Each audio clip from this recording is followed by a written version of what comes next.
네, 안녕하세요. 콩나물맘 여러분, 콩나물쌤입니다. 콩나물맘이라는 명칭 어떤가요? 제 유튜브, 인스타, 블로그, 카페에서 저와 함께 바른 교육이 무엇일지 고민하고 그 길을 찾으려고 노력하는 우리 부모님을 어떻게 부르면 좋을까 하고 제가 고민하다가 붙여본 이름입니다. 콩나물맘이라고 하니까 또 아빠들이 서운해 하실 것 같은데요. 여기서 맘을 그 생물학적 여성으로 한정 짓지는 말자고요. 아빠든 엄마든 우리 아이를 위한 마음 하나는 다 똑같으시잖아요. 그래서 여기서 마음은 아이를 키우고 기르고 사랑하는 그 마음을 가진 모든 분으로 생각해 주시면 되겠습니다. 그러면 손자, 손녀를 돌보는 할아버지, 할머니도 콩나물 마음이 될 수 있겠고요. 뭐 조카를 돌보는 이모, 고모, 삼촌도 아이를 사랑하고 돌보고자 한다면 콩나물 마음이라고 볼 수 있겠네요. 마음이라는 단어에 너무 집착하지 마시고 그 마음과 행위만 보면 될 것 같습니다. 그래서 앞으로 혹시 제가 영상에서 이제 콩나물 마음 여러분 했는데 누가 저는 아빠인데요, 할머니인데요 이렇게 댓글 다시면 댓글로 아이를 양육하는 모든 분이라는 뜻이에요 이렇게 알려주시면 좋을 것 같습니다. 오늘은 우리 콩나물 맘들 사는 이야기 한번 해볼까 합니다. 네, 여러분은 왜 사세요? 질문이 좀 그런가요? 네. 그런데 조금 본질적으로 들어가 보면 좋겠어요.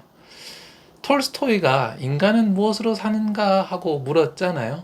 저는 그걸 여러분에게 묻는 겁니다. 여러분은 무엇으로 살고 계십니까? 음, 답이 잘 생각이 나셨나요? 하고 싶은 말이 금방 생각나시나요? 아니면 혹시 질문을 들었을 때 순간 조금 멍해지지는 않으셨나요? 뭐 보시는 분들마다 다양한 생각이 들 거고요. 또 다양한 마음도 드셨을 겁니다. 그런데 아무래도 우리 콩나물쌤 채널 보시는 분들이기 때문에 아이 때문에 살지요 라고 대답하시는 분들도 많으실 것 같아요. 그러지 않으셨나요? 네, 자기 자신의 행복과 편안함을 우선시하는 게 인간의 본성인데 그런 본성을 다 이겨내고 자녀를 자신보다 우선시하고 수시로 아니 늘 우리 아이부터 먼저 생각한다는 거 정말 존경받을 만하다고 대단하다고 생각합니다. 그래서 제가 마지막 멘트로도 우리 아이를 먼저 생각하는 우리 부모님, 대한민국 모든 부모님 제가 응원한다 이런 말씀 드리잖아요. 그런데요, 제가 오늘 좀 드리고 싶은 말씀이 뭐냐 하면 반대로 너무 아이 위주로만 살지 마시라는 말씀 드리고 싶습니다. 무엇을 하든 아이부터 생각하고 모든 것을 아이에게 맞추어 사는 그런 삶이요. 여행을 가도 아이, 외식을 해도 아이, 물건을 하나 사도 또 아이, 이사를 해도 아이, 모든 것을 아이에게 초점을 맞추어서 아이만 생각하지 않으셨으면 좋겠습니다. 물론 아이를 먼저 생각할 수는 있어요. 하지만 아이를 먼저 생각은 할 수 있지만 아이만 생각하지는 말자고요. 여러분 자신을 꼭 생각하세요. 그리고 배우자도 꼭 고려해 주세요. 아이 너무 소중하죠. 그런데요. 그 전에 일단 부모가 우선 있어야 합니다. 엄마의 삶이 있어야 돼요. 엄마의 삶, 엄마의 인생이요. 아빠의 삶, 아빠의 인생이 있어야 합니다. 엄마, 아빠 자신의 삶이 있고 이 삶이 건강하고 만족스러울 때 아이한테 진짜 사랑을 줄 수 있고 아이가 더 행복해질 수 있거든요. 비행기가 위급한 상황에 빠졌을 때 산소 마스크 우리가 이렇게 쓰잖아요. 이때 아이부터 절대 씌우지 말라고 합니다. 부모부터 먼저 쓰라고 하거든요. 왜냐하면 부모가 먼저 마스크를 써서 정신을 잃지 않아야 아이를 구할 수 있기 때문이에요. 만약에 부모가 먼저 마스크를 쓰지 않아서 정신을 잃는다. 그러면 부모, 아이 모두 목숨을 잃게 됩니다. 물론 우리 일상이 이렇게 극단적이지는 않죠. 뭐 죽고 사는 문제는 아닌데, 그런데 그 원리는 사실 똑같아요. 아이가 성인이 되기 전까지는, 아니 요즘은 결혼할 때까지 부모가 아무래도 자녀를 돌보잖아요.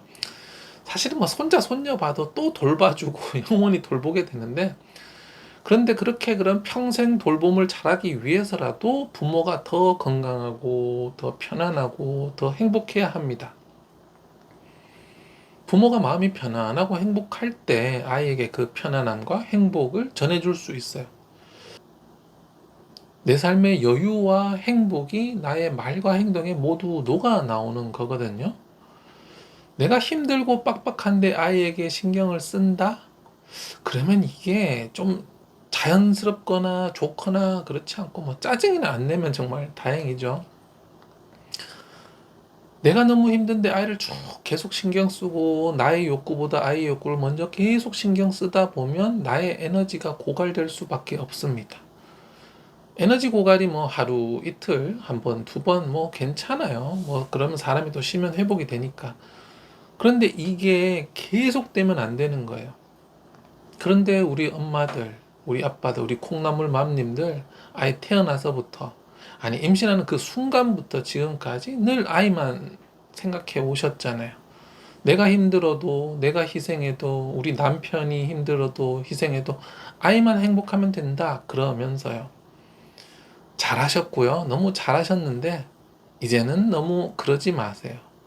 정말 그러지 않으셨으면 좋겠습니다. 이제 우리 40대예요. 한창 일할 나이기는 한데 이제 슬슬 힘에 붙이는 시기죠. 무리다 싶은 걸 이제 조금씩 느끼기 시작할 그런 나이입니다. 근데 이게 아직은 버틸만해. 그러면서 몇 년 더 버티면서 더 체력 많이 깎아먹고 더 나쁜 상황이 돼서 야, 이제 못 버티겠다 이러면 늦어요. 진짜 그때는 너무 늦을 수 있습니다. 부모 자신의 삶이 있어야 돼요. 아이를 정말 사랑하고 아이가 너무 소중해도 부모의 삶은 꼭 있어야 됩니다. 아니, 아이를 많이 사랑할수록 부모의 삶이 더더욱 중요합니다. 왜냐하면 아이를 많이 사랑하는 사람일수록 아이의 삶이 자신의 삶이 되어버리기 쉽기 때문이에요.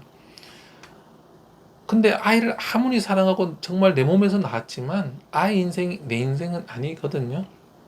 내 인생에서 중요한 부분을 아이에게 줄 수는 있지만 모든 것을 다 주고 그것이 내 삶이 될 수는 없어요. 아이는 내가 가진 에너지를 내가 다 쏟을 만한 그런 가치가 있지만 그렇다고 해서 나 자신은 없고 나 자신은 다 버려버리고 껍데기인 채로 계속 모든 것을 안에서 파내고 파내서 주면 안 됩니다. 아낌없이 주는 나무 하면 뭐 아름답죠. 그런 이야기만 들어도 아름답고 나도 우리 아이에게 아낌없이 주는 나무가 될래. 그런데요, 그건 나무고요. 사람 아니고요. 그리고 그건 지어낸 이야기고요. 네, 우리는 사람이고 실제로 존재하는 사람입니다. 그렇다고 뭐 아이는 신경 쓰지 말고 나가서 뭐 술 먹고 커피 마시고 수다 떨고 여행 다니면서 나는 모르겠다. 나만 생각하면서 살라는 이야기는 아닙니다. 당연히 제 말 이해하시죠? 네, 균형을 잘 잡으시라는 말이에요. 아이와 나 사이에 균형 잡으시고요. 아이와 우리 부부 사이에 균형을 잘 잡으셔야 됩니다. 이 균형이 지금까지는 아이 쪽으로 너무 이렇게 넘어갔다는 거예요. 이제는 좀 건강한 균형을 잡아 보세요. 사랑하는 남편, 사랑하는 아내였는데 아이 태어난 다음에 너무 뒷전으로 물러나지 않았나요? 아이가 해달라고 하면 막 즉각 해주면서 아내나 남편이 이야기하면 들은 척도 안 하고 그러지 않나요? 아이가 나중에 다 커서 집을 이렇게 훅 떠나가더라도 빈둥지 증후군 그런 거에 걸리지 않을 만큼 마음의 준비가 되어 있어야 됩니다. 내 인생 건강하고 행복한 이 순간 모든 것을 아이에게 다 쏟고 나서 아이가 훅 떠나고 나면 너무너무 허무할 수밖에 없습니다. 아무것도 남지 않았고 내 인생은 무엇인가 싶고요. 여기다가 이제 폐경, 갱년기 이런 것까지 오면 여성분들 완전히 멘붕이죠. 그래서 아이가 내 곁을 떠나가도 너무 허무하지 않도록 내가 내 안을 채워줘야 합니다. 아이 말고도 여기 다 아이로 채우지 마시고 아이 말고 이만큼 놓고 또 반대쪽에는 아이 말고도 내 삶의 의미를 좀 찾으시길 바랍니다. 아이가 가장 중요한 삶의 의미 1번으로 둔다고 하더라도 아이가 나를 더 이상 필요로 하지 않을 때 허무하다. 지난 세월이 뭐 다 그냥 날라갔구나. 혹은 배신감 같은 거 느끼지 않도록 준비하셔야 됩니다. 그래야 큰 충격 없이 여러분의 50대, 60대 내 여생을 좀 더 마음도 몸도 건강하게 즐겁게 살 수 있어요. 그래야 또 아이한테 이제 나중에 짐을 짊어주지 않는 그런 삶을 살 수 있겠죠. 자, 그러면 이제 무엇을 해야 할까요? 어디서 삶의 의미를 찾아야 할까요? 돈, 친구, 뭐 명품, 여행, 커리어? 네, 뭐 좋습니다. 네, 다 좋은데요. 사실 이런 것들 어떻게 보면 허상 신기루 같은 거라는 거 사실 알고 계시죠? 네, 돈도 물론 중요하지만 적당히 밥 먹고 살만하면 그 후부터는 뭐 돈이 막 많아진다고 막 행복해지지는 않잖아요. 친구 소중하죠. 근데 가족도 뭐 늘 함께 할 수 없는데 친구도 마찬가지죠. 명품 말할 것도 없습니다. 이렇게 나가서 자랑하고 나면 뭐 기분 좋은 것 같지만 사실은 사람들이 속으로는 비웃죠. 아, 명품밖에 자랑할 게 없나 보다. 부러워하면서도 명품 자체는 부러워하면서도 다른 게 없으니까 저런 거 돈으로 이렇게 비비려고 한다. 네, 비웃음 당하기 딱 좋고요. 그래서 찐 부자들은 명품 그렇게 안 입잖아요. 네, 여행도 뭐 계속 다니다 보면 다 거기서 거기고요. 또 뭐 내 커리어, 뭐 커리어 자체가 행복을 또 보장해 주지 않죠. 저는 여러분이 자기 자신과의 시간을 좀 소중히 여기셨으면 좋겠습니다. 누군가가 나에게를 좀 잘해주기를 바라는 거, 이런 거 말고요. 아이가 나한테, 남편이 나한테, 이런 거 말고요. 다음에 또 돈이나 명품이나 이런 물질적인 것으로 그 공허함을 채우려고 하지 마시고요. 모든 걸 다 버리고 정말 근본으로 돌아가는 거예요. 모든 걸 다 버리고 근본으로 돌아가면 뭐만 남냐면 나만 남아요. 나만. 내가 나 자신에게 해줄 수 있는 것만 남는 거예요. 그 해준다는 게 돈이 아닙니다. 네. 남편한테, 아이한테 지극정성으로 한 후에 뭔가 바라지 마시고요. 스스로에게 지극정성으로 하세요. 아이와 남편이 있을 때 맛있는 거 힘들어서 막 해주고 혼자 밥 먹을 때 남은 반찬으로 대충 때우지 마십시오. 혼자 드실 때 나를 대접한다. 세상에서 제일 소중한 내가 먹는다는 마음으로 정성껏 해서 드세요. 그게 너무 귀찮다. 좋은 식당 가서 맛있는 거 드세요. 애들 옷은 수십만 원짜리, 뭐 수백만 원짜리 패딩 사주고 막 싸구려 뭐 그런 거 드시지 마시고요. 네. 여러분 스스로 가끔 예쁜 옷, 눈여겨 받은 옷 하나 사시면 좋겠습니다. 그렇다고 막 수백만 원짜리 명품 백 이런 거 얘기하는 거 아니고요. 이제 뭐 작은 거, 네. 이런 거 사실 때도 또 죄책감 느끼면서 남편 것만, 아이 것만 고르지 마시고요. 내가 이 집에 한 공원이 얼만데 내가 이걸 못 사라고 생각하면서 사시면 됩니다. 그러면서 충분히 그걸 살 만한 자격이 있다는 걸 스스로에게 칭찬하고 아껴주세요. 또 하나 드리고 싶은 말씀은 운동하고 독서하세요. 슬기로운 초등생활 이현경 선생님께서 늘 운동하셨어요? 독서하셨어요? 이렇게 물어보시잖아요. 정말 중요한 말씀인 것 같아요. 나의 발전을 위해서도 중요하지만 그게 사실은 나를 사랑하는 가장 좋은 방법이거든요. 운동 안 하고 과자 막 먹으면서 소파에서 TV만 보면서 시간을 때운다? 그건 사실 나를 사랑하지 않는 행동이에요. 네. 편하기는 한데요. 그건 건강하고 싶고 발전하고 싶고 의미를 발견하고 싶고 또 성장하고 싶은 내 안에 이런 욕구들을 무시하는 거예요. 지금의 편안함을 위해서 더 나아지는 나, 더 진정한 나, 진짜 내가 원하는 거를 깔고 뭉개고 있는 거라고요. 운동하고 독서하고 침대에서 자꾸 핸드폰 안 하고 잘 때 되면 딱 자는 거. 이런 것이 진짜 나를 사랑하는 겁니다. 그러니까 일주일에 최소 3일 이상 4일 정도 꼭 운동하세요. 뭐 아무리 힘들어도 걸으실 수 있잖아요. 막 필라테스, 헬스장, 막 사이클 이런 거 힘들면 그냥 나가서 최소한 30분 걷기라도 하십시오. 좀 더 하실 수 있다면 헬스장, 뭐 사이클, 뭐 요가 다 좋고요. 또 매일 30분 정도 독서 해보세요. 아이한테만 독서해라 해라 하지 마시고요. 힘든 하루 다 보내고 멍하게 이렇게 TV만 보고 있지 마시고요. 본인의 영혼의 밥을 주세요.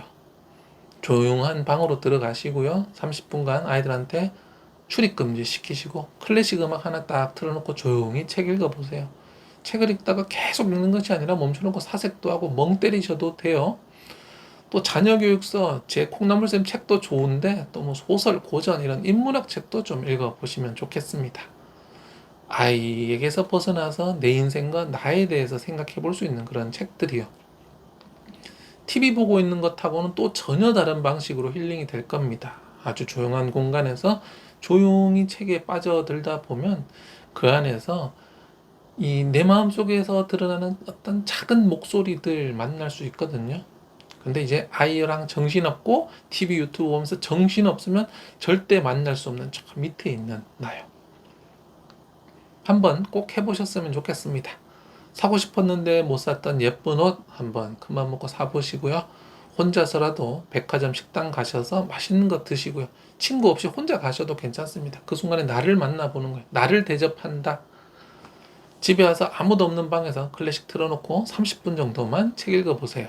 기진맥진 지친 몸과 마음이 힐링되면서 다시 긍정적인 모습으로 변하실 수 있을 겁니다. 나에 대한 사랑을 느끼면 아이에 대한 사랑이 다시 더 건강하게 샘솟을 거예요. 꼭 해보시고요. 후기 댓글로 남겨주시면 좋겠습니다. 어떤 시간을 보내고 어떤 느낌이셨는지 댓글로 남겨주시면 또 다른 분들도 그래 나도 해봐야 되겠다 힘이 될 거니까요. 우리 서로서로 이렇게 도우면서 더 좋은 더 행복한 콩나물 마음 되자고요. 네, 항상 행복하시고요. 늘 우리 아이를 가장 먼저 생각하는 대한민국 모든 부모님 저 콩나물쌤이 응원합니다.